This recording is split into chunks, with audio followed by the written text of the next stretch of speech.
Un retroceso es un signo de alarma inmediata. O sea, una pérdida de lenguaje, una pérdida de contacto visual, una pérdida de socialización. O sea, niños que cambian. De un día a veces puede pasar de un día para otro, he visto casos, ¿viste? Yo he hablado con bastantes mamás y casi siempre se repite el mismo patrón, y es que ellas son las primeras en ver los signos de que algo no está bien. Como usted bien explicó, el niño estaba bien, hay una pérdida de habilidades, pero cuando lo llevan al pediatra, muchas veces los pediatras le dicen, no pasa nada, el niño está bien, como que se lo están inventando, ¿no? El pediatra se va mucho a resolver una emergencia, ¿no? Por ejemplo, el niño tiene fiebre, ¿qué pasa? Porque es la fiebre. Atender una emergencia, reaccionar atender a un problema de salud agudo. El niño tiene una apendicitis, hay que operarlo, evidentemente. Bueno, todas esas son muy válidas, ¿no?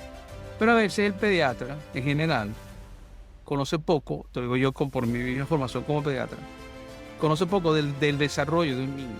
Hay que ver la historia médica de ese niño, porque si ese niño tiene un problema de estreñimiento muy grande, tiene unos síntomas digestivos muy grandes, el examen de ese o de microbiota es imperativo. ¿Me entiendes? Yo el examen que haría de base, primero, bueno, exámenes básicos, pedirle a su pediatra, por ejemplo, el perfil lipídico, el colesterol, los tipos de colesterol, la vitamina D, por ejemplo, nivel de vitamina D, que tiene un historial de muchas otitis y el cual le han dado muchos antibióticos, entonces ese niño tiene un problema de disbiosis. Pero el examen que yo siempre recomiendo mucho, si no pueden hacer otro, es el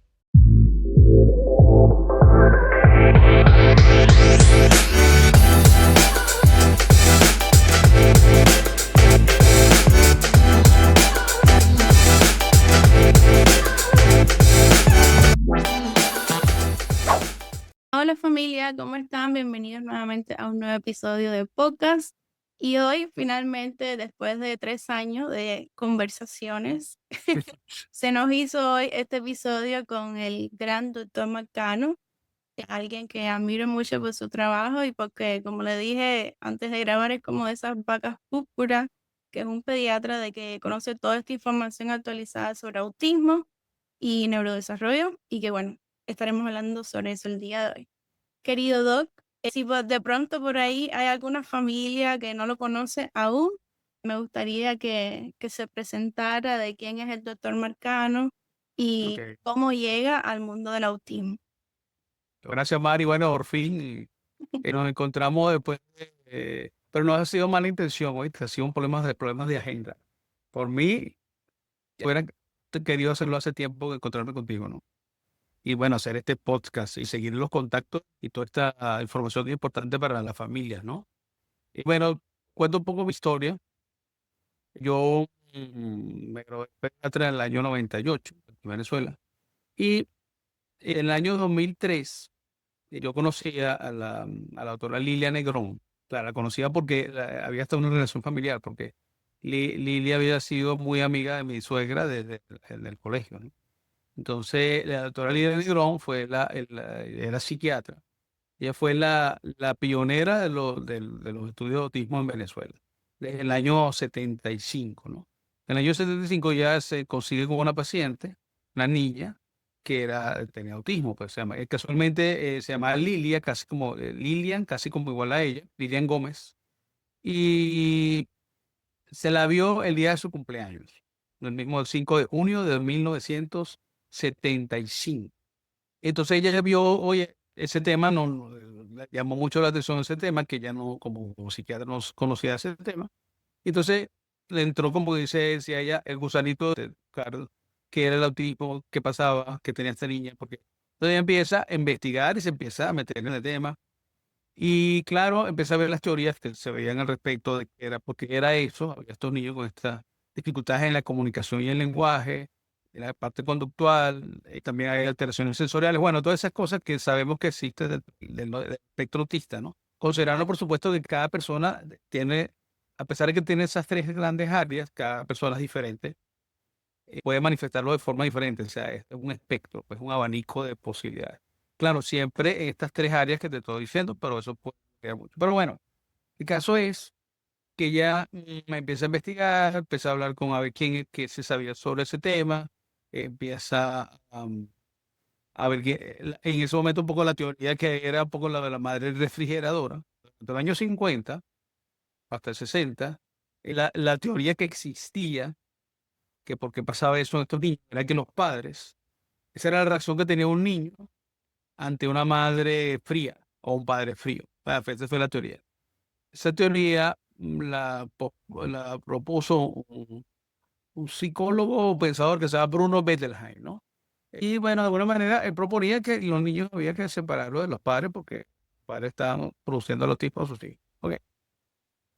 Bernard Rimland, a finales de los 60, a los finales de los 50, más atrás todavía, Bernard era un colega tuyo, psicólogo, que a su hijo a los 3 años, en el año 58, se lo notifican con autismo. Claro, ya el autismo lo había descrito el doctor Kanner en John Hopkins, en la Universidad de Hopkins, en el año 43.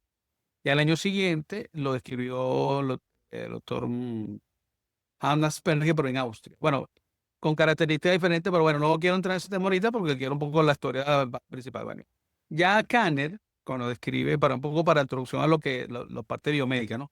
Ya Kanner describe 11 casos de niños que están dentro del espectro con esas características, ¿no?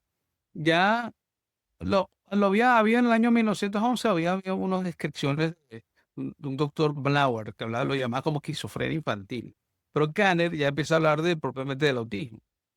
De eso escribió un libro sobre eso y describió esos 11 casos. Bueno, esos 11 casos, cuando uno los lee hoy en día, ve el artículo, se da cuenta que esos niños, aparte de las características de autismo que te estoy diciendo, tenían características, problemas digestivos, problemas de sueño, problemas de inmunidad. O sea, pero de alguna manera Kanner no le dio importancia a eso, sino que se fue más a la causa psicoanalítica.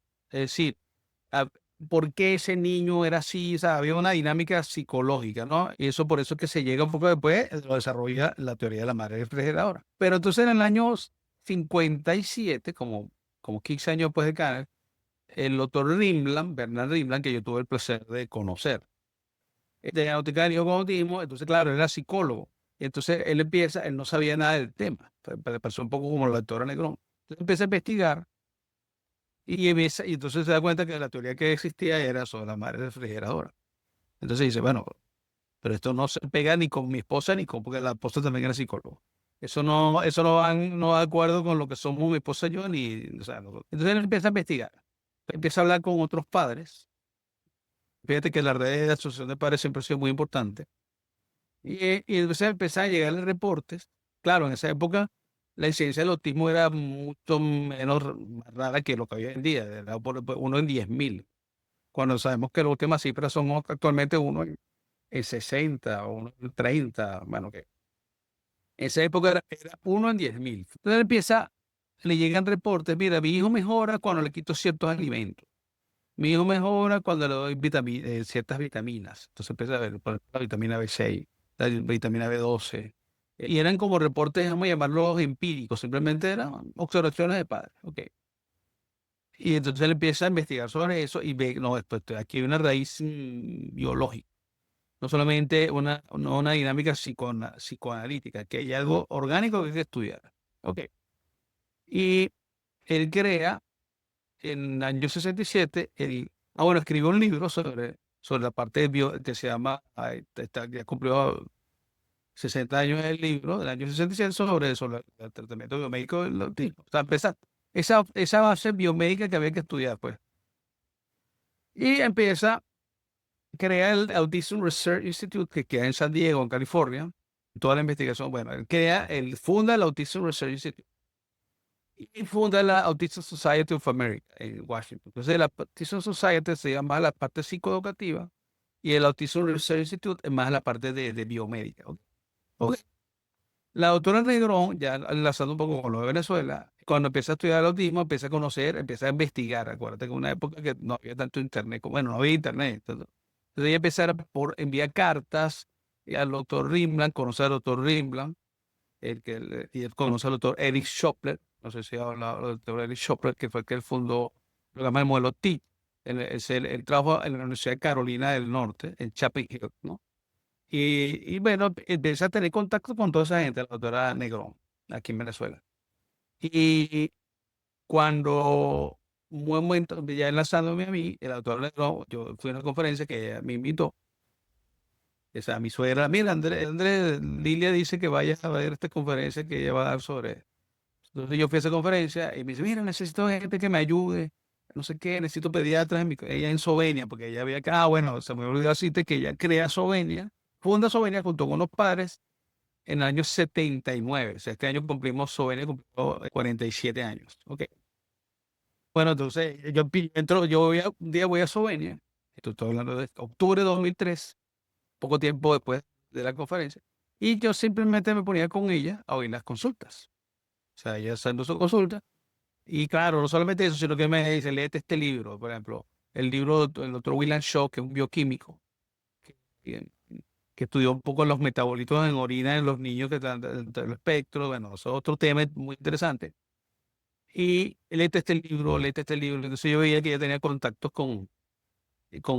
pero en una época el internet era como mucho más lento de lo que es ahora. Entonces ella siempre ella imprimía todo, ¿no? Todo lo imprimía.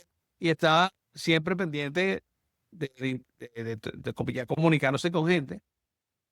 Y yo estaba ahí asombrado de todo lo que estaba viendo, ¿no? Oye, ella se comunicaba con un doctor en la George Washington University, o con un doctor que estaba en la isla de Mauricio, en el Océano Índico. En enero del 2004 me dice, mira, te quiero mandar un curso en Kansas, en el laboratorio Great Plains, que fundó el doctor William Shaw, el bioquímico, ¿no? Y total que no se pudo dar eso, pero fui en abril del 2004, fui con mi esposa um, al congreso del Autism Research Institute, que se llamaba DAN, en Washington, Washington, D.C., en Tyson Corner, eso a los alrededores de Washington, era ahí el congreso. Bueno, ahí conocí a Rimland, conocí a todos los científicos que estaban, porque el Autism Research Institute hacía conferencias 2 veces al año. Entonces ahí conocí todos los que estaban trabajando en la parte inmunológica, en la parte metabólica. En esa época, en el año 2004, todavía en la parte de la microbiota no se conocía tanto. O sea, se sabía que había que cambiar la alimentación y los niños mejoraban, pero no había tanto, o que la leche, o los lácteos, o el gluten podían causar, eh, Sí, o sea, podían producir como una especie de opiáceos que, o sea, que podían afectar a los niños, que retirarlo mejoraban. Por ahí eran observaciones empíricas. Ok, yo empecé a ir a conferencias del 2004, 2006, el 2007, el 2000, perdón, el 2004, 2005, el 2007, el 2010. Entonces, empecé a ir a las conferencias regularmente todos los años, a las conferencias y empecé a trabajar a ver pacientes en Sovenia, ¿no? Y me acuerdo que en esa época uno hacía todo, uno hacía la parte nutricional, uno hacía todo, eran consultas muy largas, ¿no? Y bueno, empecé a trabajar aquí, entonces un poco de eso estoy aquí, pues estoy en esto, ¿no? Desde hace um, 5 años, pues he trabajado también con NutriWise, que NutriWise también está enlazado en esto. Ellos lo veían más un punto no solamente del autismo, claro. Mercedes, Mercedes White, de White, tiene sus 2 hijas, Andreina y Mariana, estudiaron nutrición, y Mercedes es biólogo. Entonces ella empezó a ver la parte porque tenía que ver no solamente en el autismo, sino en muchos problemas de salud, toda esta parte de alimentación y la parte de suplementación y toda esta parte, los cambios de estilo de vida. Por otro lado, la incidencia del autismo, a medida que fue pasando el tiempo, yo cuando empecé a trabajar hace 20 y pico años en el autismo, la incidencia era 1 en 300. Y resulta que, usted sabe cómo lo ha pasado en los últimos años, que ha aumentado a 1 en 20, 1 en 40, y ciertos estados, los Estados Unidos, más alto todavía. Por ejemplo, en el estado de New Jersey, la incidencia es mayor todavía. Entonces, se empezó a ver que esto no era solamente un problema, no solamente había una predisposición genética, porque claro, sino que a medida que iba aumentando la carga tóxica del ambiente, iba aumentando los casos. Y eso no porque lo diga yo, eso lo dice el CDC de Atlanta, ¿no? Que no son números míos, ¿no? Entonces, ¿qué pasa? Empezó la búsqueda de tratamiento, y fíjate esto, por una cosa que tú me puedes decir más, que ha aumentado mucho el tratamiento ABA, ¿no? ABA. ¿No? ¿Por qué? Pero lo que pasa con el ABA, Mari, tú me lo debes corroborar más que yo, es que como la necesidad es muy grande, la demanda es muy grande, quizás entonces la oferta no ha podido suplir eso. No sé cómo podría ser tú al respecto. Es decir, se han creado muchos centros de ABA, quizás la gente no, la formación de las personas que tienen que dar ABA no es la suficiente, porque la demanda es muy grande. Entonces, bueno, eso desde el punto de vista de terapia, es la que más se ha aplicado. Ahora, ABA no es la terapia siempre la más adecuada, porque es que en los trastornos del espectro autista la individualidad es muy importante. O sea, cada niño es diferente a otro niño que esté dentro de.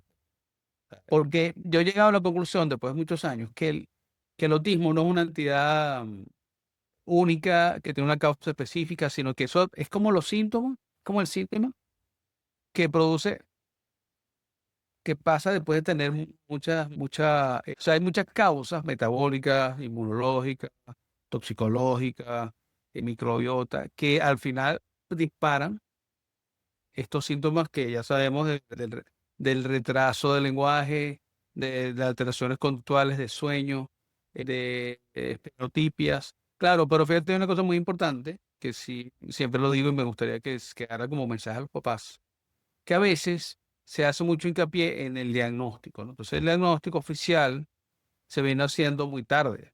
O sea, por lo que digo yo, a los 3 o 4 años, cuando ya el niño tenía síntomas desde el año y medio. Y hay una cosa, quizás los síntomas al año y medio pueden ser sutiles, o sea, no se ven tan evidentemente, pero hay que tener claro ciertas cosas, lo que llaman signos de alarma, ¿no? Puede haber, por ejemplo, pérdida del contacto visual, deja de responder al llamado, porque hay una cosa muy importante, Mary, que hay que tener en cuenta, y a todos los que también este podcast lo van a ver más adelante, que una regresión siempre es un motivo de alarma. Es decir, hay niños que tienen diferentes etapas de desarrollo. Pues hay unos niños que hablan más rápido que otros, porque de hecho hay una escala de Denver, ¿verdad? La escala de Denver puede haber socialización, la parte motora, la parte del lenguaje, una escala que sí. Esa escala tiene como o sea, como unos márgenes, ¿no? Por ejemplo, el caminar. Hay niños que caminan a los 10 meses, o que son caminadores rápidos. O hay niños que tardan un poco más, que caminan a los 14 o 15 meses. Claro, caminar a los 2 años, obviamente ya hay un retraso del caminar. Y así como te hablo del caminar, así te hablo con todas las áreas que tú decías. Bueno, entonces, es verdad, hay una individualidad en el desarrollo de los niños, pero lo que nunca puede ser normal es que un niño que venía desarrollándose bien en sus áreas de desarrollo haga un retroceso. Es decir, pierda lenguaje, pierda contacto visual cuando ya lo tenía, deje de responder el llamado cuando ya lo tenía. Un retroceso en el desarrollo es un signo de alarma inmediato. Entonces, que hay que entender rápidamente lo que está pasando. Y si hay un mensaje que quisiera dar en este episodio que estamos haciendo, es ese, que un retroceso es un signo de alarma inmediata, un retroceso en el desarrollo. O sea, una pérdida de lenguaje, una pérdida de contacto visual, una pérdida de socialización. O sea, niños que cambian de un día a veces puede pasar de un día para otro, he visto casos, ¿viste? Y a veces quizás un poco, unos días más, pero usualmente puede ser o unos meses. Entonces eso hay que estar muy pendiente, porque eso significa hay que tomar acciones inmediatas a los padres. Entonces, claro, y hay que decirlo porque lamentablemente los trastornos del espectro autista o las dificultades en el desarrollo han aumentado muchísimo. Entonces, claro, ¿cuál es la dinámica usualmente cuando se hace su observación, que sería ya muy importante hacerla, que fíjate que hay un programa en los Estados Unidos que tú debes saber que se llama Early Intervention, no sé si lo has visto. A mí me parece muy interesante ese programa, nada más dura hasta los 3 años, y no sé por qué, pero dura hasta los 3 años. Y resulta que esa me parece un logro, ¿no? Pero claro, ahí nos quedamos nada más en la parte psicoeducativa. O sea, empiezan las terapias, lo que llaman las terapias que nosotros decimos de Oh, no. atención temprana. Es decir, tú no puedes empezar a dar terapia de lenguaje, terapia ocupacional, otras terapias si el niño no te presta atención. O sea, tú tienes que lograr que ese niño se siente y te preste atención. Entonces tú tienes que, nosotros en Sovenia hacemos una cosa que se llama terapias de atención temprana o terapias básicas, pues. Pero tú no te puedes quedar solamente en eso. Hoy sabemos que por las investigaciones que existen, que hay que ver la parte biomédica.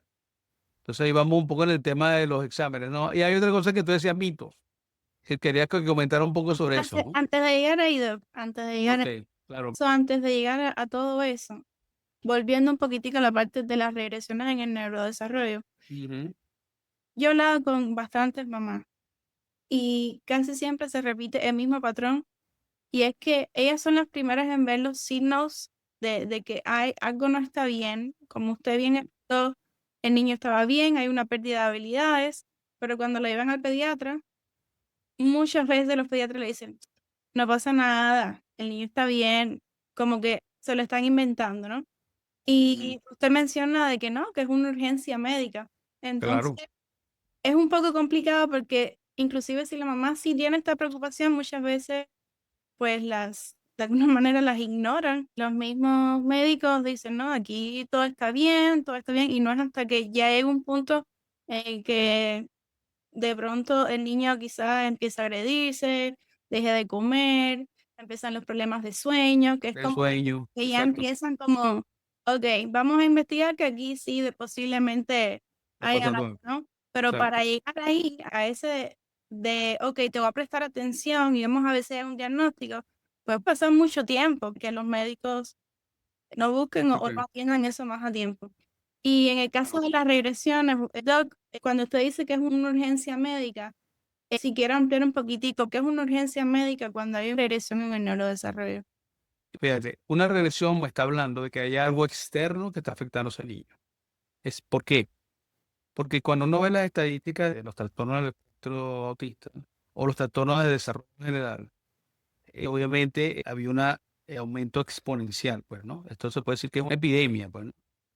Entonces, la mayoría, esta epidemia no lo podemos atribuir simplemente a una predisposición genética, porque si fuera simplemente algo genético, y claro, obviamente hay un elemento de predisposición, evidentemente, porque si no, no todos los niños estarían afectados. Esa carga tóxica que ha venido aumentando en los últimos años ha hecho que cada vez entren más niños dentro del espectro. Es decir, esos niveles de toxicidad con niños con predisposiciones ha hecho que vayan entrando en esa estadística, pues porque se lo va afectando cada vez más, ¿no?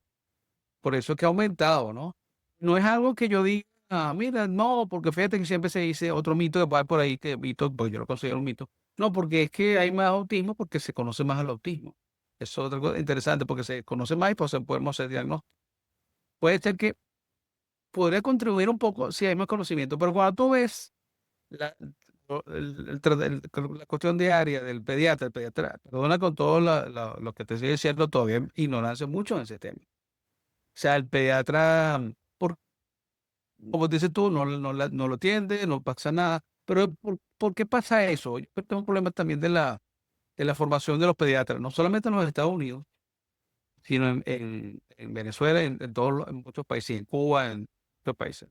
Que es que el pediatra se va mucho a resolver una emergencia, ¿no? Por ejemplo, el niño tiene fiebre, ¿qué pasa? ¿Por qué es la fiebre? El niño tiene una neumonía, hay que atender. El niño tiene una diarrea, porque el niño tiene alguna enfermedad, cualquier tipo de enfermedad que hay que atender inmediato. Esto es lo que se llama, he tenido conferencias hablando, el modelo, vamos a llamarlo médico. Atender una emergencia, reaccionar atender a un problema de salud agudo, pues, ¿no? El niño tiene una apendicitis, hay que operarlo, evidentemente. Bueno, todas esas son muy válidas, ¿no? Pero a veces el pediatra, en general, conoce poco, te lo digo yo por mi misma formación como pediatra, conoce poco del desarrollo de un niño. Entonces, entonces es importante quizás que hubiera más pediatras, que fueran pediatras lo que llaman development pediatrician, o sea, que conocieran más el desarrollo del niño, ¿no? Entonces quizás las consultas pediátricas son como muy rápidas. Pasa adelante, pasa el otro, no sé qué. Entonces quizás ese, ¿cómo está todo? No sé qué, quizás falta, ¿no? Te hablo en el sistema de salud general en los Estados Unidos, ¿no? O en Venezuela, son muy rápidos. Entonces esas cositas quizás no va bien, el peso va bien, está bien. Entonces quizás se pasan por alto, pues, que sobre todo cuando son cosas leves, ¿no? Entonces, eso hace que, bueno, no haya conocimiento no te creas que no se sabe mucho de estos temas todavía, ¿no? Y por eso es que hay que entenderlo. Es lo que se llama signos de alarma o red flags, ¿no? Bueno, parece hay una cosa muy interesante que es el contacto visual, que quizás es algo muy sutil, pero hay que verlo. Mira, el niñito ya no me está viendo bien o no me está respondiendo. Y eso entonces ahí entonces empieza, es bueno que los papás busquen atención inmediata, o sea, que busquen. Y otra cosa muy importante, Mari, no caer en simplificaciones o no buscar ayudas así milagrosas, porque es otro problema también. Yo le di tal cosa y el niño no sé qué. Yo le di, perdona que lo voy a decir con apellido, el dióxido de cloro, o lo meto en un protocolo con todo el respeto, o el protocolo, los protocolos, diferentes protocolos que existen. Los protocolos están hechos, son muy estandarizados, no van a la individualidad, no vean qué está pasando con un niño, ¿no? Por ejemplo, el protocolo de Mecheck, que los papás lo conocen muchísimo, sobre todo en Hispanoamérica, que usa aceite de oliva, omega e inulina. Bueno, el protocolo de Mecheck es muy bueno, puede tener cosas muy positivas, pero estandariza, no se va a la raíz de cada niño. Por eso es que yo digo que hay que hacer el esfuerzo de buscar los exámenes. Y eso existe en los Estados Unidos. Y la gran ventaja que tiene los Estados Unidos es un país, todo esto que yo he aprendido, todo este tratamiento de médico, la forma RIM, Plan Shop, todo eso lo aprendí yo en los Estados Unidos. Y en los Estados Unidos existen los recursos, gracias a Dios, para atender pacientes con allá los exámenes, ¿no? ¿Y qué exámenes pido yo? Por ejemplo, te lo voy a hablar un poco porque que es ácidos orgánicos en orina. Hoy se ha desarrollado mucho el estudio de la microbiota y se puede saber que, porque se sabe hoy en día que problemas de disbiosis intestinal o de cándida pueden traer problemas conductuales. Otra cosa, uno tiene que ver también no solamente el problema del lenguaje o el problema del social, sino que ver cómo está la parte digestiva de ese niño. Y tú te empiezas a ver cosas muy importantes, Mari, que todos estos niños pueden tener problemas de estreñimiento, pueden tener problemas de heces no formadas, pueden tener cantidad de cosas pues, que hay que evaluar. Y que hay que preguntar en la consulta, ¿no? ¿Cómo está comiendo ese niño? Porque usualmente estos niños son picky, o sea, tú sabes, son muy selectivos. Y a veces, es típico que cuando tú mandas a decirle, empiezas a hacer cambios nutricionales, le resulta, doctor, porque no voy a comer si usted le está quitando lo único que él come. Sí, Porque claro, el niño se ha hecho adicto, y entonces esa alimentación va a ser muy restringida, todo lo contrario. Entonces tú cuando empiezas a darle cambios nutricionales, se empieza a alimentar mejor. exacto. Pues, Antes de seguir como por esa parte, Doc, el propósito de este episodio, ¿no? Es hablar de esa importancia de chequear esta parte médica, de ver esta parte orgánica más allá de cualquier etiqueta. Yo ujú, siempre comparto en NutriBehavior de que no todo es en base de, oh, es porque tiene autismo, que se justifique todo como con esa etiqueta, sino ajá, también mirar toda esta parte médica que cada día sale más información de que hay problemas inmunológicos, metabólicos, la importancia de eso mismo de la nutrición claro, individualizada, porque como usted dice, es como un traje a la medida. tal Todo cual, niño, aunque tenga diagnóstico de autismo, cada niño es completamente diferente. exacto. Y entonces es importante ver esta parte médica también, porque después de un diagnóstico, lo usual es, bueno, lleve la terapia o mándele medicamentos si está muy agresivo y se pasa por alto muchas veces, pues, esta parte médica. Y es como si los niños dentro del espectro, pues, no se enfermaran o no tuvieran dolores de cabeza, disbiosis, que vamos a hablar de eso un poquitico más adelante, pero hay que chequear toda esa parte. Entonces, entrando un poquitico en los exámenes Ujú, especializados, lo que normalmente se conocen un poquitico más en lo que es la medicina funcional, ok. ¿cuáles son como esos exámenes que usted recomendaría a la familia? ¿Cuáles son esos exámenes que son más importantes? O prioritario, puede ser prioritario. Sí. Ajá, porque hay demasiados y un error que pasa por esa misma desesperación y es entendible, ¿no? De buscando respuestas, es que hay demasiados exámenes. Entonces, el hacer todos los exámenes, y yo no sé usted en su experiencia, pero me imagino que no hay que hacer todos los exámenes, sino yo digo que un buen profesional basado en esa historia clínica o en basado en esas Sí. conductas que tienen niños, pues puede decir, ok, esto me suena a que hay que hacerle esto, esto y esto. No sé usted qué opina. Pero ¿cuál es? Pero fíjate tú, ok. Sí, hay una descarga de examen, pero decir, mira, hay que hacer el examen de polimorfismo, que es importante. Hay que hacer exámenes de sensibilidades alimentarias o alergias alimentarias. Hay que hacer exámenes de microbiota. Hay que hacer exámenes. Pero bueno, yendo al tema importante, de lo que la pregunta que me estás haciendo. Si los papás pueden hacer un solo examen, ¿verdad? Por lo tanto que no tengan. Obviamente hay que ver la historia médica de ese niño, porque si ese niño tiene un problema de estreñimiento muy grande, tiene unos síntomas digestivos muy grandes, el examen de ese o de microbiota es imperativo, ¿me entiendes? Es decir, hoy en día existen exámenes son exámenes de laboratorio que están estudiando las bacterias buenas, malas, si hay deficiencia en las bacterias buenas, si hay bacterias que no es que produzcan enfermedad, pero pueden producir inflamación que puede llevar a estreñimiento.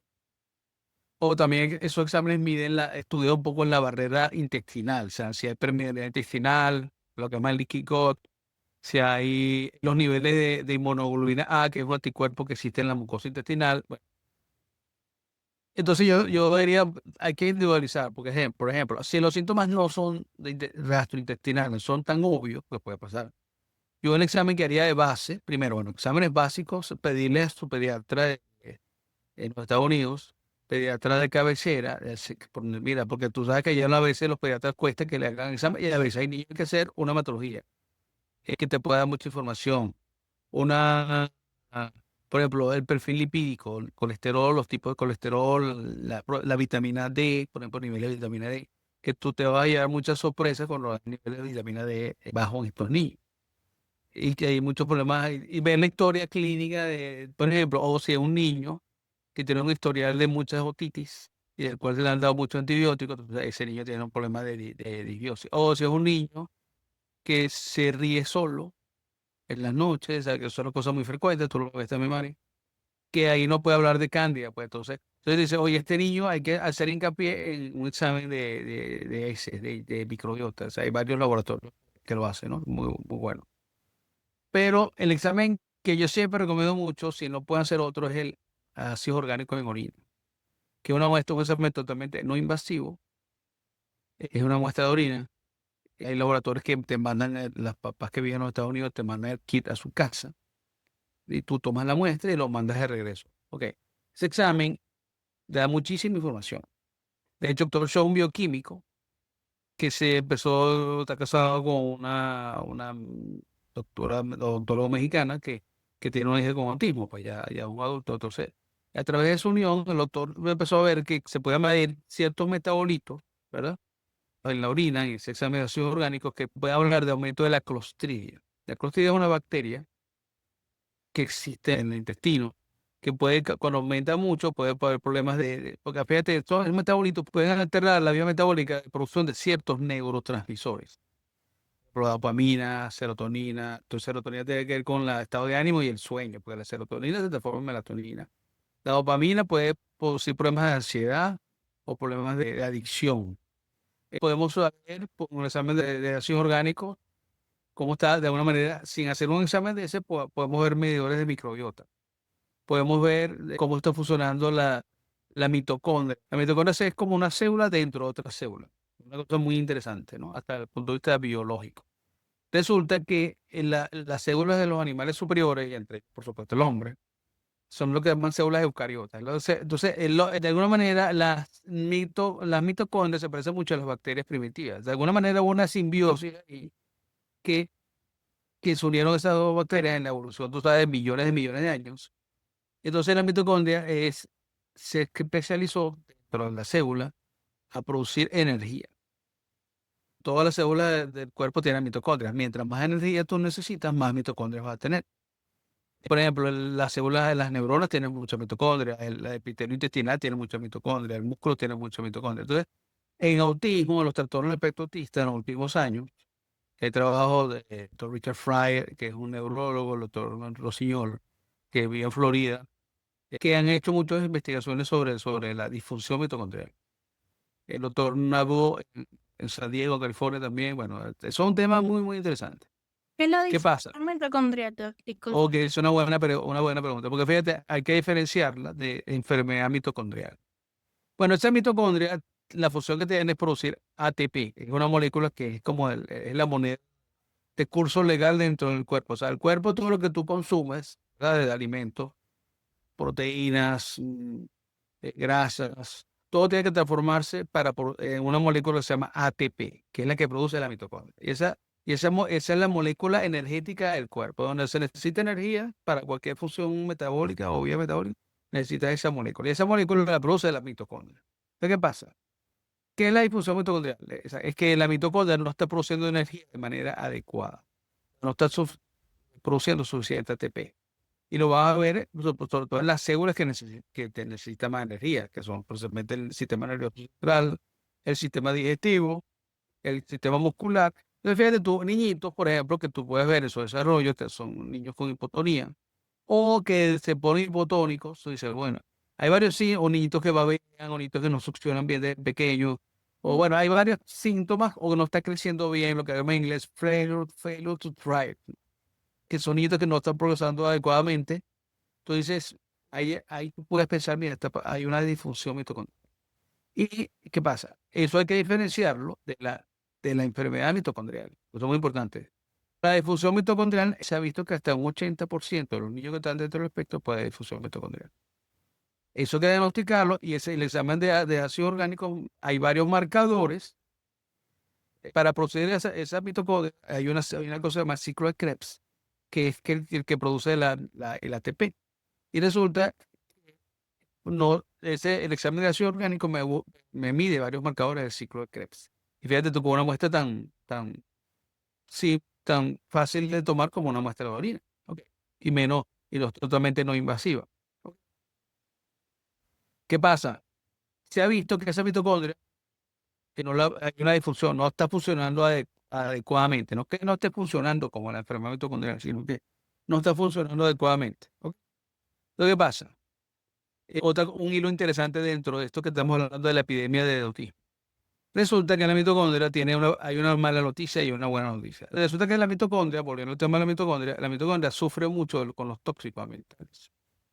Entonces, la difusión mitocondrial, tú ayudas a que mejore cuando baja la carga tóxica. ¿Qué significa bajar la carga tóxica? Bueno, entre otras cosas, cambio de alimentación, evidentemente. Cambio de alimentación, ver cómo está tu casa, qué alimentos, qué utensilios usas para cocinar. Ahí caeríamos un tema largo, ¿no? Que si, por ejemplo, el teflón o la comida que comen los niños, puro procesado, colorante, hasta la carga tóxica viene hasta en los recibos que te dan en el automercado, ¿no? Tú sabes, en la farmacia, que es lo que hay una cosa que se llama el bifenol A. Entonces, ¿qué pasa? El cuerpo tiene su forma de desintoxicarse, gracias a Dios, que también lo mide este examen. El ácido orgánico en orina, por ejemplo, mide el glutatión, mide la N-acetilcisteína, mide te dice, el cuerpo busca desintoxicarse. Entonces, en los niños que están dentro del espectro, que hacen un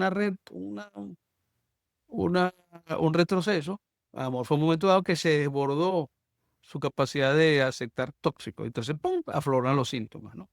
Si lo que me han visto en mi Instagram, yo lo pongo así como cada niño tiene su barrilito de diferente, o cada persona de diferente tamaño. Entonces hay unos que tienen que saber, y ahí viene lo que llaman las susceptibilidades genéticas, porque cada persona tiene su barril de diferente tamaño.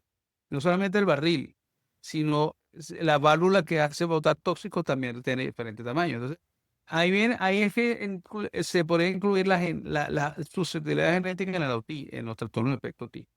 No es por un gen extraño, que eso puede ser, pero muy pequeña la incidencia de esas personas con alteraciones genéticas que tienen síntomas del autismo, sino más está en el tema de susceptibilidad, María. Por ejemplo, metabolizar los folatos, los ácidos fluorhídricos, que se ha visto en los niños que están en todo el espectro, o metabolizar la vitamina B6.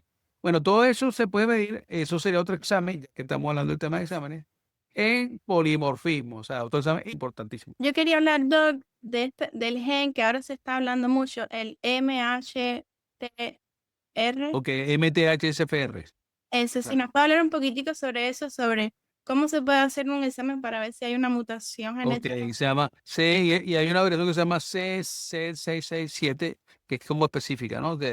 Ok, fíjate, ¿cómo se puede hacer? Bueno, hay exámenes que se hacen polimorfismos, en inglés se llama SNPs.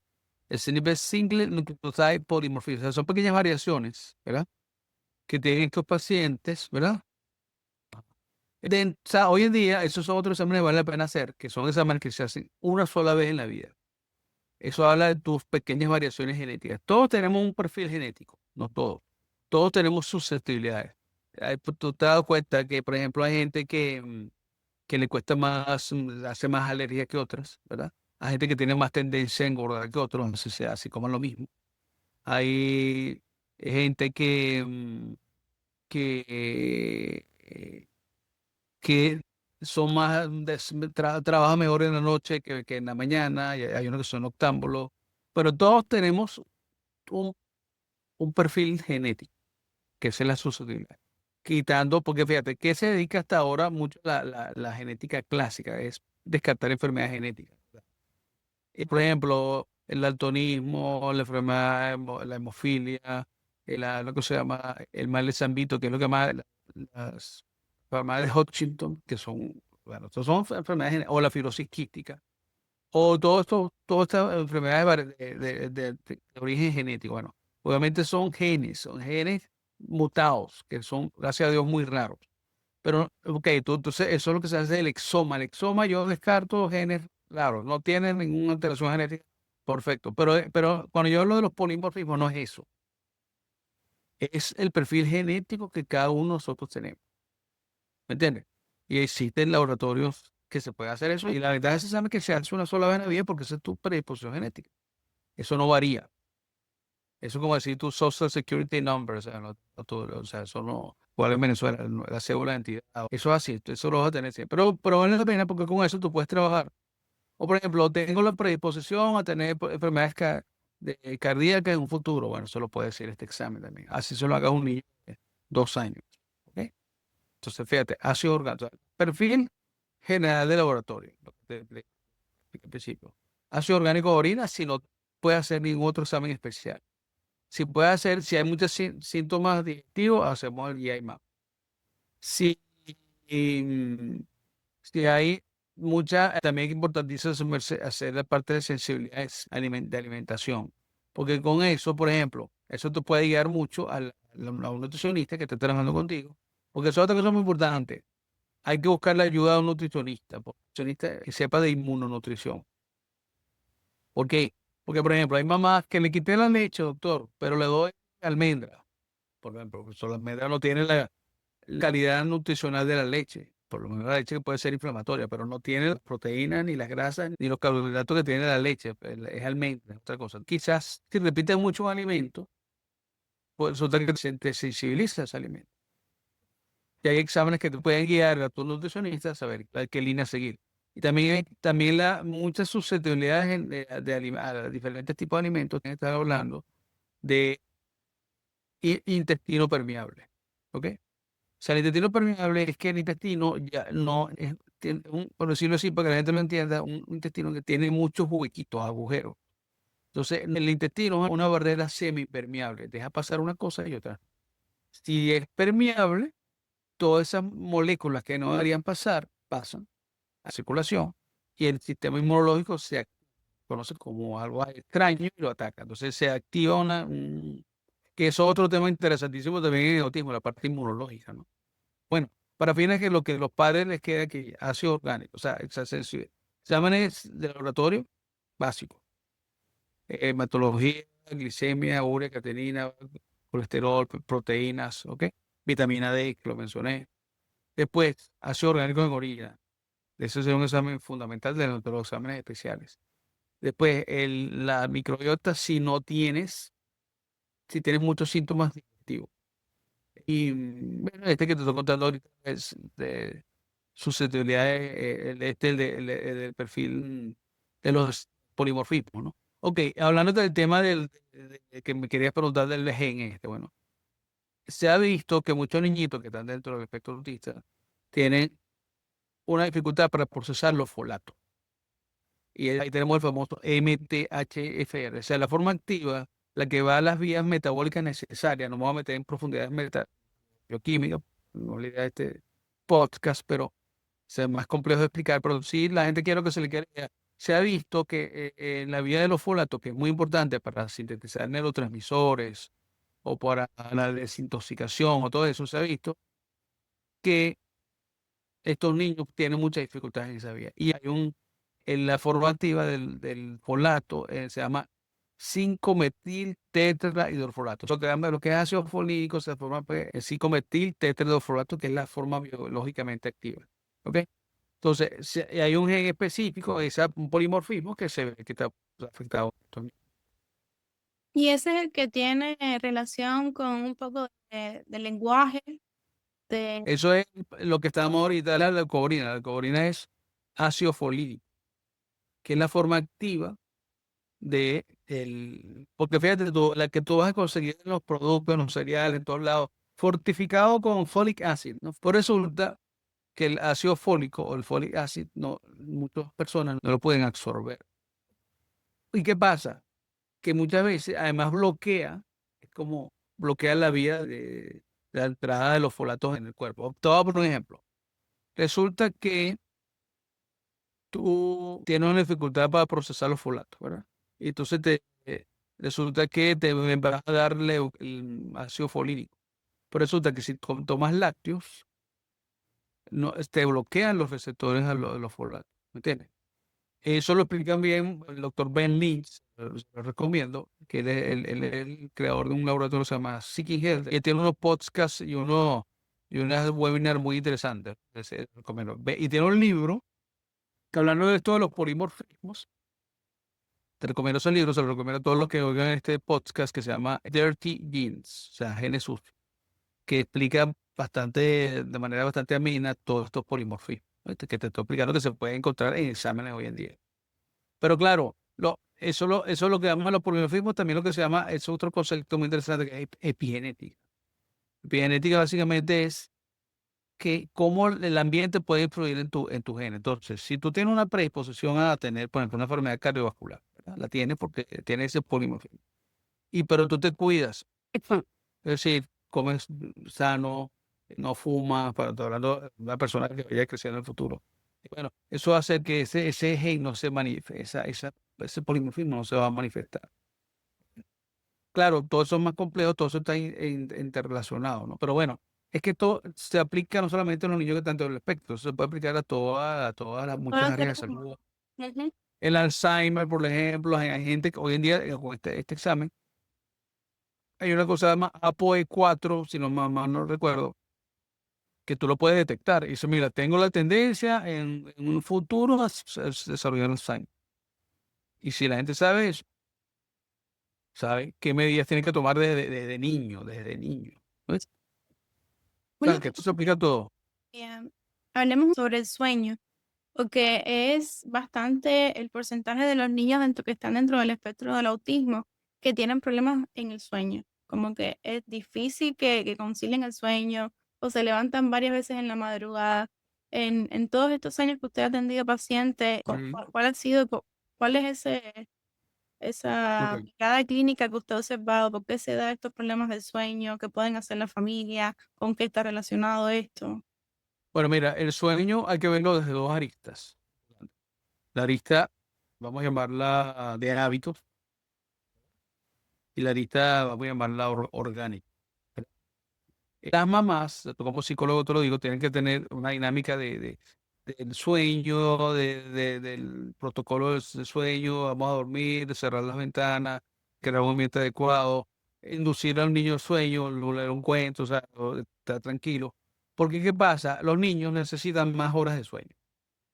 Y a veces vamos a poner, haciendo adultos a los niños. Es decir, el niño se duerme cuando se duermen los papás.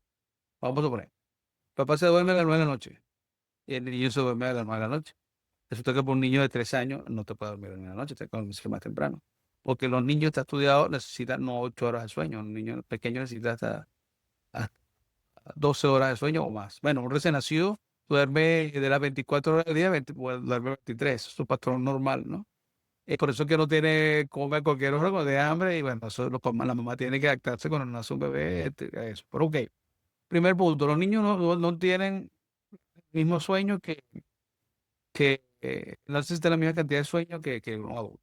Lo que pasa, otra cosa, niños que por ejemplo, ok, compensan en la siesta, es verdad, un niño hasta cierta edad necesita siesta, es decir, dormir en el día. Pero también entonces duermen demasiado, por ejemplo, duermen siestas de 3 horas, cuando un niño ya tiene 4 años. porque no está durmiendo bien en la noche. Porque esas primeras horas del sueño son las más importantes, es decir, 7 de la noche hasta 12 de la noche, ¿ok? Esas son las horas que es el sueño más reparador. Causas, alteraciones, bueno, ahí se está diciendo, el niño no duerme a la hora que es, o no se trabaja un poco en que duerma a la hora que es, desde el punto de vista, vamos a llamarlo, de hábitos, ¿no? De causa, hay problemas de neurotransmisores, hay un problema de disfunción mitocondrial, porque fíjate que la melatonina tiene que ver con esa hormona que regula los ciclos de sueño y vigilia, tiene que ver con eso, dormir o no dormir a determinada hora, ¿no? Y puede haber una disbiosis, puede haber cólicos, puede haber cantidades que hay que entender, ¿no? Hay formas de resolver eso, por ejemplo, el magnesio muy importante, el triptófano, que ayuda a la producción de serotonina, que después se transforma en melatonina. O sea, ahí podríamos estudiar la parte biomédica, ¿no? Pero hay que ver, como te digo, las dos aristas con el sueño. Y Ok. ver y qué está pasando, por qué ese niño está durmiendo como debe ser. ¿Por qué ¿Ok? se Doc, siguiendo en esta parte del sueño, y ahora que comenté sobre el magnesio, que hay algunos niños que el magnesio le hace el efecto contrario? El glicinato de magnesio, por ejemplo. Bueno, es raro, yo tendré que haber visto poco el lisinato no haga el efecto Pasa, contrario. pero sí, sí Puede pasa. pasar, pero habría que ver también qué otros factores están habiendo ahí. Por ejemplo, puede ser que ese glicinato lo estés teniendo con vitaminas que no se puede dar en la noche. Entonces, ok, tú logras que el glicinato se disminuya, te ayude, pero resulta que estás dando otra cosa que habría que ver la individualidad, Mari. Porque el glicinato como tal, no tengo reporte de La actividad. que sea diferente. Habría que ver qué está pasando, qué otra cosa está pasando en ese niño en particular. Por ejemplo, el GABA. El GABA es una cosa que se usa mucho para calmar a los niños, pero a veces el GABA se puede transformar en un neurotransmisor excitatorio que es el glutamato. Hay que tener cuidado también porque puede haber disbiosis. O sea, hay que ver qué está pasando. No podemos hablar en general, Claro. pero puede pasar hay que ver cada caso, pues, porque si hay Mm. disbiosis, si hay un problema de neurotransmisores, si hay un problema de hábitos. De ahí una vez más partimos de lo mismo, que hay que siempre ver cada caso, estudiar cada niño orgánicamente y ver qué es lo que está pasando en el cuerpo de ese niño particularmente. Exactamente. Y no solamente un momento determinado, sino hay que hacer un seguimiento. Por ejemplo, aquí pasa algo muy interesante, que puede haber mejorías en el tratamiento, pero puede haber de repente retroceso. Y hay que ver por qué está pasando. ¿Me entiendes? O sea, que tiene que haber un seguimiento, ¿no? Fíjate, aquí yo hablando contigo, tengo varias mamás listas que me están, doctor, hay que hacer, ¿qué hago con esto? ¿Qué hago con esto? O sea, que es parte del trabajo mío también, por eso es que a veces me cuesta hacer este episodio contigo, que atender a mamás, ¿no? Y hay que hacer un seguimiento, a veces hay que hacer la consulta, hay que hacer, mira, tengo como 9 meses que no se ve, pero no, te digo, necesitamos hacer un Sí. control.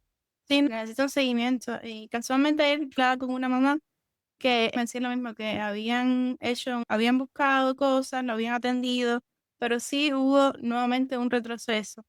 Entonces, Ujú. como usted dice, siempre que hay un retroceso hay que ver orgánicamente qué ¿Qué está está pasando pasando? Exactamente, en ese exactamente. retroceso, porque van, Porque fíjate, hay una cosa interesante. Te voy a poner un ejemplo. El tratamiento de la cándida. O sea, hay una intoxicación por la cándida, ¿no? Entonces tú empiezas el tratamiento que se llama, por ejemplo, la nistatina. Y resulta que el niño retrocede o se pone más hiperactivo. Doctor, ¿qué pasó? Resulta que a veces uno, cuando empieza un tratamiento, hay lo que se llama crisis curativa. O en inglés se le dice die off. Entonces eso hay que explicarlo también, Mari. Porque, doctor, eso no lo está. No, entonces uno tiene ahí tiene que haber seguimiento y hacer los ajustes. Por ejemplo, los niños a veces son muy sencillos. Una cosa, un error típico que veo en las mamás, que eso menos mal que me trajiste a colación eso, me trajo esto en la cabeza. Cuando tú mandas un plan de tratamiento en un niño, tú no puedes empezar con el plan de una vez completo. Tienes que haber etapas. Y las dosis tienen que ser progresivas. No puedes. Entonces, si tú no dices eso, a mí me ha pasado a veces que no fui suficientemente explícito y claro. Las mamás, la tendencia es darle todo el primer día. Eso nunca, no puede ser. Tú tienes que ir progresivo, tienes que ir poco a poco. ¿Ok?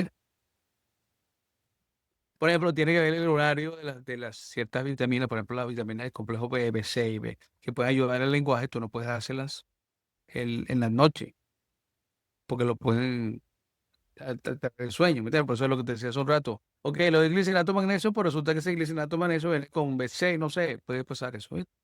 Claro, sí. Siempre hay que ver Oíste, la causa. señor. Exactamente. ¿Cuáles son las sintomatologías que usted ve que en los niños que luego de hacer un protocolo y hacer estos exámenes especializados, que Ujú. casi siempre se encuentra algo? O está la vitamina D baja, o el hierro, o hay una disbiosis. Colesterol, exacto, bajo muy frecuente también. Ok. Después de hacer un protocolo con seguimiento, ¿cuál es ese antes y cuál es ese después? Si puedo hablar de algún caso específico, una historia que tenga presente siempre. Bueno, primer punto, niños, mientras más pequeños, mejor. Es decir, mientras más pequeños, o sea, por eso que lo que hablamos al principio, ¿no? Los red flags, no esperar el diagnóstico oficial, empezar a tratarlo, para hacer todo este plan que hemos hecho hasta ahora. Mientras más temprano, los resultados son más rápidos en los niños pequeños, hasta en el lenguaje y todo eso, en general, ¿no? ¿Acaso siempre es más complicado? Los que son más grandes, siempre va a haber mejorías en la conducta, va a haber mejoría en las pataletas, los tantrums, va a haber mejoría en el sueño, va a haber mejoría en el estreñimiento. Eso es lo que yo veo. Claro, siempre la preocupación de los papás cuando hay un problema de lenguaje, doctor, pero no habla todavía. Otra cosa muy importante, hacer ver a los papás los pequeños logros. Es decir, a veces las expectativas de los papás son como eso bueno, son muy amplias, tú lo sabes muy bien, María. O sea, yo quiero que mi hijo hable, yo creo que mi hijo converse, yo creo que y no ve que, mira, mi hijo pasó, me miró un poco mejor, o señaló, o sea, o cositas que a lo mejor no es que lo de una vez, pero hubo un pequeño logro. Eso hay que hacerle saber a los papás. Porque la tendencia, no sé por qué, como te digo, las expectativas de los papás son muy grandes y siempre, Sí. no, doctor, no habla todavía, pero ya va, calma, que te está viendo, te está respondiendo más. ¿Me entiendes? Esas pequeñas cositas hay que hacerse la vez. Y eso es lo que yo veo en mi paciente y es lo que tengo que insistirles cuando empezamos este protocolo. Empieza a ver, mira, empieza primero como es más diverso. Hay retos los sesos, evidentemente. Y otra cosa importante, cuando tú diseñas un plan y un día no se salió de la alimentación, bueno, se ven las consecuencias. Se ven y es bueno porque esos son aprendizajes que se hacen. ¿Ok? Que no hemos hablado mucho de eso, pero ¿qué importancia tiene, Doc, en los niños que están dentro del espectro autista, este Ujú. tema de la alimentación? Porque hay quien todavía, incluso profesionales, pediatras también, que ven como todo esto como pseudociencia, como que no hay evidencia. Cuando uno habla de por qué se les retira muchas veces el gluten o el lácteos, Ajá. ¿qué importancia tiene la alimentación en los niños que están dentro del espectro? ¿Por qué es tan importante e imprescindible como base de todo? Bueno, es que la alimentación no solamente a los niños que están en el espectro, la alimentación para todo en la vida, evidentemente.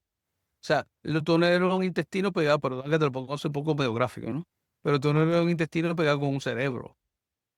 O sea, todos tus nutrientes que necesitas entran por la alimentación, ¿me entiendes? Entonces, si tú tienes una alimentación altamente de carbohidratos y no hay proteína en un niño, no crece, evidentemente, como así. Entonces, la alimentación tiene que ver, evidentemente. Si comes muchos carbohidratos, eres muy selectivo, te estás perdiendo ciertos nutrientes importantísimos para la formación de las neuronas, para la formación de las vías, de las vías metabólicas. O sea, la alimentación es básica, es decir, si los médicos que dicen eso vuelven a sus estudios básicos de fisiología, bioquímica, y bueno, se dan cuenta que todo tiene que ver con la alimentación. Mari, porque ¿qué pasa? Fíjate, a veces la medicina se ha convertido en una medicina muy farmacológica, porque ese es otro tema que no hemos hablado todavía, ¿no? La parte farmacológica.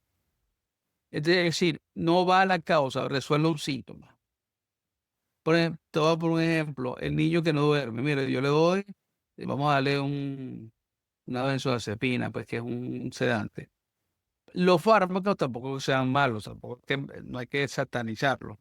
Los fármacos tienen su función y resuelven problemas en un momento dado, evidentemente. Por ejemplo, un hipertenso se toma su antihipertensivo y se mantiene controlando la tensión, pero también ese señor hay que decirle cambios de vida, ¿entiendes?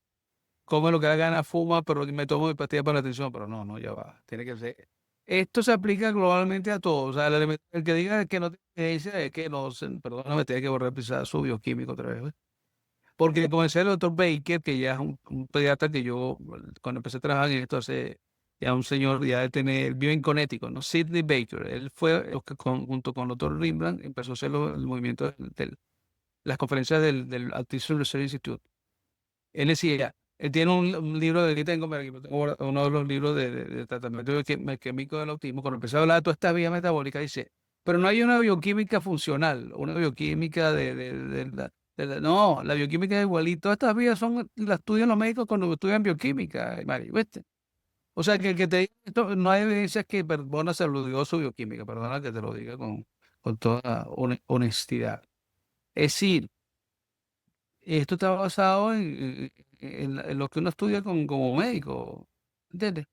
Y trabajo, hay, métete en PubMed, que es un buscador de trabajo médico, y cada día hay más, ¿me entiendes? O sea, entonces, ¿qué pasa? De alguna manera el autismo, como, ok, las terapias son importantes, importantísimas, psicológicas, conductual, ABA, en casos específicos, el TEACH, Guau, la, variado. niños que hacen un tratamiento biomédico de cambios de alimentación, los resultados de su terapia son mucho mejores, ¿no?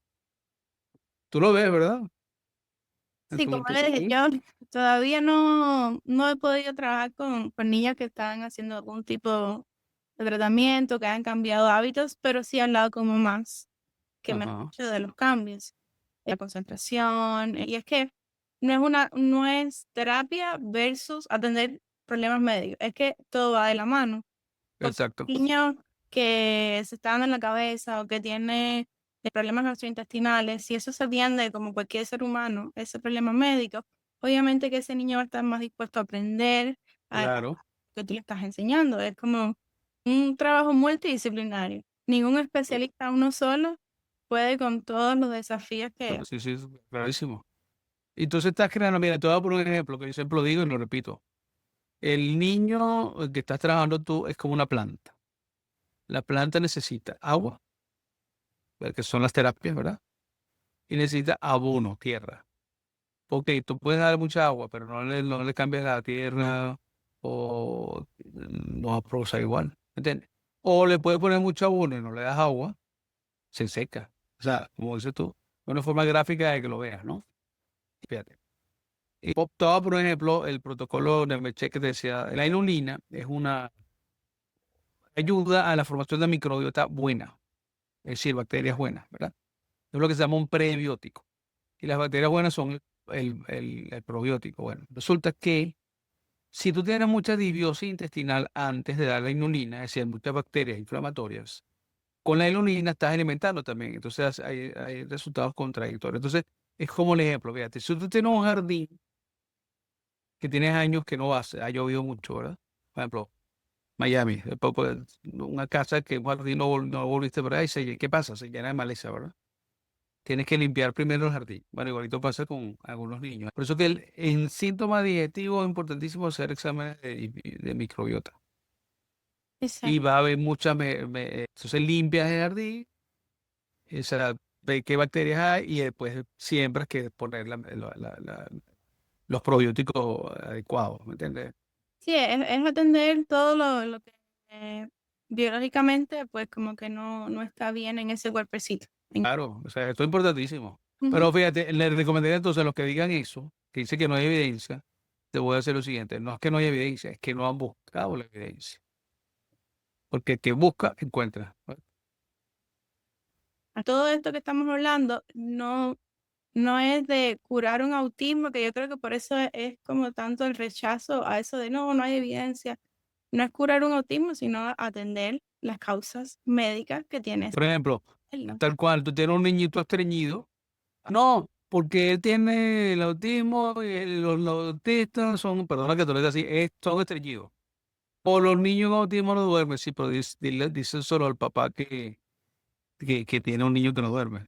No, o pasa esa vida, es decir, o el niño que tiene un dolor, no lo vas a tratar, claro que tienes que tratarlo, ¿me entiendes? Claro, eso es como obvio, ¿no? Exacto. Y así como tratas a cualquier otra persona, eso totalmente. Y hay otra cosa. Fíjate tú que yo siempre hablo, ahí volvemos a la individualidad, ¿no? Estos niños, por ejemplo, un niño que no se comunica, tú buscas toda la forma para que se comunique, ¿me entiendes? Porque hay un poco la tendencia de que existe, mira, No, deja el autismo así, hay que comprenderlo y él así es él. No, las dificultades hay que ayudar, ¿me entiendes? Hay dificultades que hay que resolver y hay potencialidades que hay que aumentar. O sea, yo no pretendo que, no, ese sentido de curar, en ese sentido estoy de acuerdo con lo que dicen, no, no es curar, es que hay ayudarlo a su potencialidad y tratar de resolver las dificultades o las debilidades. Que tengan calidad de vida, que puedan estar saludables. Totalmente, que duerme, mira, que pueda dormir, que tu sistema digestivo sea adecuado, que no te enfermes, que eso es calidad de vida, ¿me entiendes? O sea, yo no pretendo decir, pues, en ese sentido quizás decir curar autismo no es algo adecuado, ¿verdad? Porque es una personalidad que yo voy a ser otra persona, no, tú lo vas a ayudar en lo que tiene dificultades, ¿me entiendes? Saludable. Y la familia, porque fíjate, un niño que no duerme es una familia que no duerme. Exacto. Así mismo es. Sí, señor. Entonces, Doc, muchísimas gracias. No sé si el tema del autismo es algo que es bien para largo. Ajá. Con esta mamá que yo hablaba ayer, yo le dije, quiero preguntarle algo a Tom McCann. Y ella me dijo que cuánto uno se demora en ver cambios después que uno atiende estos problemas médicos. Y yo le dije que es como todo, ¿no? Yo digo, seguramente te va a decir, depende. Porque es que es así, que cada niño va ¿cómo es? A responder al tratamiento que se le da de una manera diferente, porque puede ser Claro, diferente. claro, claro. Entonces, como el tiempo lo marca el niño. Sí, y otra cosa, bueno, es que cada, lo que te decía hace un rato, cada logro hay que verlo, También le dije sí. ¿me entiendes? Eso es importantísimo. O Ujú, sea, como dices tú, hay que ver el caso individual, pero por ejemplo, que ya empecé a dormir mejor, oye, eso es un logro. No me habla todavía, no importa, pues está durmiendo. Y ujú. así, pues, ¿no? Bueno, no habla todavía, pero ya empieza como que a balbucear. Oye, eso es un logro. Exacto. Y eso yo lo veo siempre, Mario, ¿viste? Son las sutilezas. Exacto, la sutileza, o sea, los pequeños logros, Ujú. que no son tan pequeños, son importantes, ¿viste? Antes de concluir, Doc, rápidamente, ¿cuáles son algunos de los errores que sin querer la familia cometen cuando están acompañando a niños dentro del espectro autista con sus hijos y no se dan cuenta? Con la mejor de las intenciones, pero son errores que cometen sin querer, que usted ha visto en consulta. Bueno, mira, primer punto, buscar soluciones mágicas. Es decir, el que te diga que con esto yo voy a resolver esto, no, por ahí no siga algo así, ¿ok? Querer que empezar todo el tratamiento de una vez, sin oír a veces, eso hay que explicarlo también, porque es culpa de uno que uno a veces no es suficientemente explícito. Celebrar cada logro y tratar de administrar las expectativas. Ver que los cambios de alimentación son difíciles, pero vale la pena, porque yo sé que no son, y también que los cambios de alimentación no sean dedicados solamente al niño que está dentro del espectro, sino que sea toda la familia, porque no vas a hacer un restaurante en tu casa, ¿no? Que tratar de unificar la alimentación a toda la familia, que todos se van a beneficiar, ¿ok? Y que y atender, como lo te he dicho todo este tiempo, un retroceso en motivo de atención inmediata. ¿Oíste? Bueno, muchísimas gracias, querido. ¿Cómo las familias los van a encontrar? ¿Cómo pueden hacer consulta con usted? Ok. Bueno, mira, me pueden encontrar en mi Instagram, que es mi pediatra Tega, ¿verdad? Ahí le dan todas las indicaciones del que quiera consulta, el correo, cómo me contactan, por un lado, ¿no? También me puedes contactar con el Instagram de NutriWise Salud, que también yo trabajo con la gente de NutriWise, que tengo también la ayuda de conseguir hacer los exámenes también a través de NutriWise. Yo también tengo parte nutricional bueno, con mi consulta privada, pero el NutriWise es un gran apoyo con la parte nutricional. Y bueno, es un equipo que ayuda mucho y son un equipo que todos los días están investigando, tenemos reuniones los martes, yo siempre aprendo mucho en esas reuniones, son intercambiamos información de todo lo que se está haciendo.